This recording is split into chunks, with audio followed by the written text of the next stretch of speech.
सोचिए, बीजेपी की सरकार ने सारी हदें पार कर दी है। क्या ये सच है कि इस देश में कानून मंत्री शेड्यूल कास्ट हैं, राष्ट्रपति ट्राइबल हैं, और जो एक वन नेशन वन इलेक्शन का जो कमेटी बनी है उसमें भी एक शेड्यूल कास्ट के पूर्व राष्ट्रपति को रखा गया है, रामनाथ कोविंद। और क्या इनके आड़ में अब देश का नाम बदला जा रहा है? सोचिए, India that is Bharat. India अंग्रेजी में लिखते हैं, भारत हिंदी में लिखते हैं। भारत भी लिख सकते हैं अंग्रेजी में, इंडिया भी लिख सकते हैं अंग्रेजी में। लेकिन ये सारा खेल क्यों है? इससे तो साफ है कि क्या विपक्षी दलों के गठबंधन से बीजेपी डरी हुई है। इससे बीजेपी को फायदा तो होता हुआ नहीं दिख रहा है, नुकसान जरूर होता हुआ दिख रहा है। और धीरे धीरे ही सही जो रहा सहा कसर था SC ST OBC का, वो नाराज हो रहा है। मेरे कुछ सवाल हैं। मैं ज़्यादातर जनरल कैटेगरी के लोग, पढ़े लिखे लोग जो हैं वो भारत के पक्ष में कह रहे हैं भारत नाम होना चाहिए। अच्छी बात है। क्या आप अपने बच्चे को अंग्रेजी स्कूल से निकाल लेंगे? क्या आप अपने बच्चे को अंग्रेजी नहीं पढ़ाएंगे? क्या जो लोग विदेश में अंग्रेजी बोल रहे हैं वो सब भारत आ जाएंगे? झूठा राष्ट्रवाद मत दिखाइए, कुछ कुर्बानी भी दीजिए। आइए भारत, छोड़िए अंग्रेजी। अगर अंग्रेजी नाम से इतनी प्रॉब्लम है तो अंग्रेजी पढ़ने से क्या नहीं प्रॉब्लम है? क्या इस देश के जितने अंग्रेजी स्कूल हैं उसमें जो लोग भारत का समर्थन करें अपने बच्चों को निकाल लेंगे? मैं फिर कह रहा हूं, एक बार लोहिया ने ठगा था और इस देश के दलित पिछड़े आदिवासियों को एजुकेशन से जो समाज दूर था उसको अंग्रेजी से दूर कर दिया। बाबा साहब इसलिए लिख पढ़ पाए क्योंकि वो अंग्रेजी जानते थे। फूले साहब ने अंग्रेजी में लेख लिखे हैं। जगदेव प्रसाद जी का शहादत दिवस है, वो अंग्रेजी के शानदार जानकार थे। रामस्वरूप वर्मा अंग्रेजी जानते थे। इनसे लड़ना है तो आपको अंग्रेजी जानना पड़ेगा। आज हरीश साल्वे वकील हैं तो अंग्रेजी जानते हैं। सुप्रीम कोर्ट की भाषा अंग्रेजी है, हाई कोर्ट की भाषा अंग्रेजी है। इस देश में ताकतवर भाषा जो है वो अंग्रेजी है, रोजी रोटी की भाषा अंग्रेजी। और क्या ये सारे टेलीविजन चैनल बदल जाएंगे? क्या जहां जहां इंडिया लगा ये सब खत्म कर देंगे?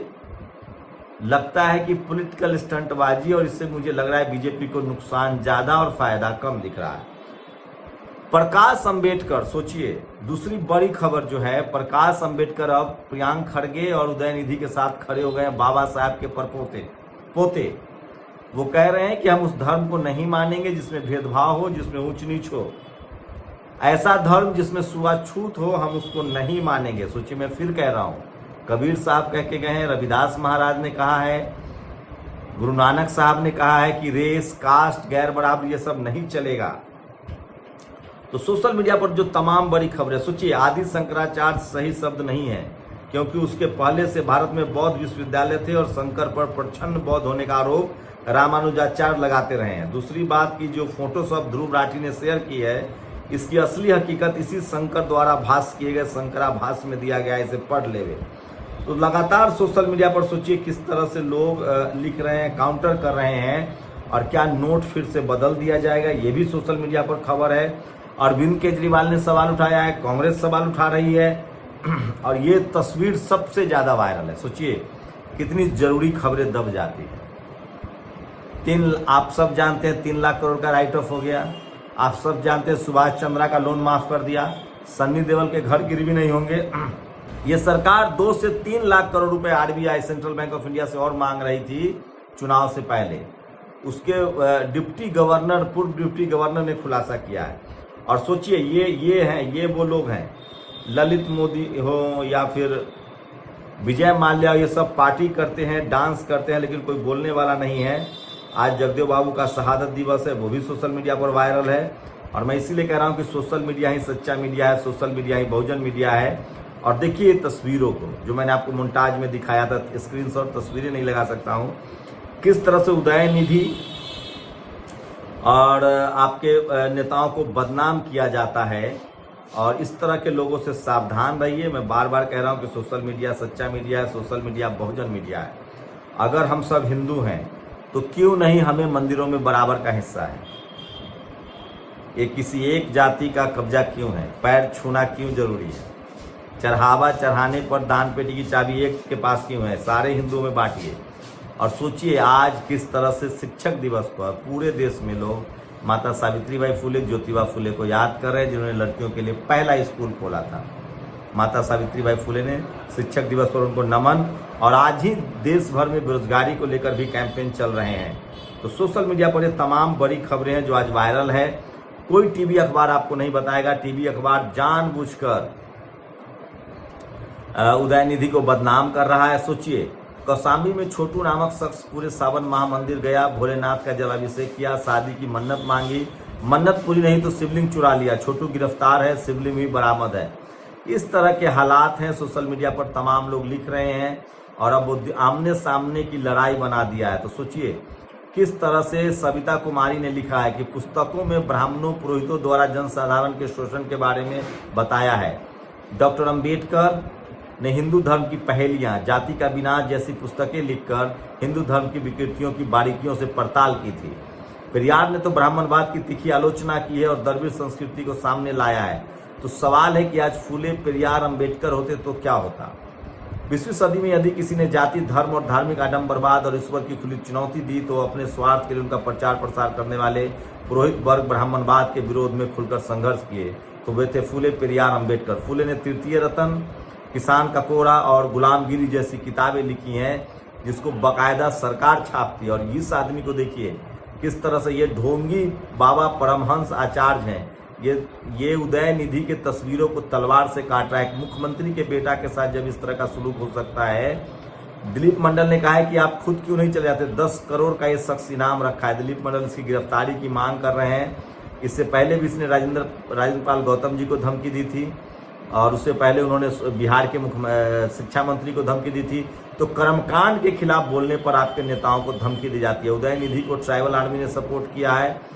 और सोचिए प्रोफेसर अभिकांत ने, जिन पर हमला हुआ था लखनऊ यूनिवर्सिटी में, जो लोग उदयनिधि स्टालिन की बात से आहत है और तिलमिलाए हैं, वो गटर में मरते दलितों और आदिवासियों के मुंह पर पेशाब करने पर कभी जबान नहीं खोलते। ये तमाम टीवी अखबार क्यों नहीं जबान खोलते हैं, ये सबसे बड़ा सवाल है।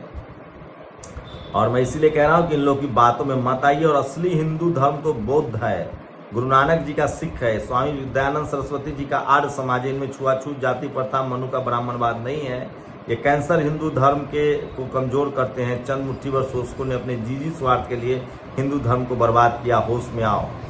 ये देखिए किस तरह से ये अनिल जय हिंद ने ट्वीट किया है, उसको भी आगे बढ़ाया दिलीप मंडल ने।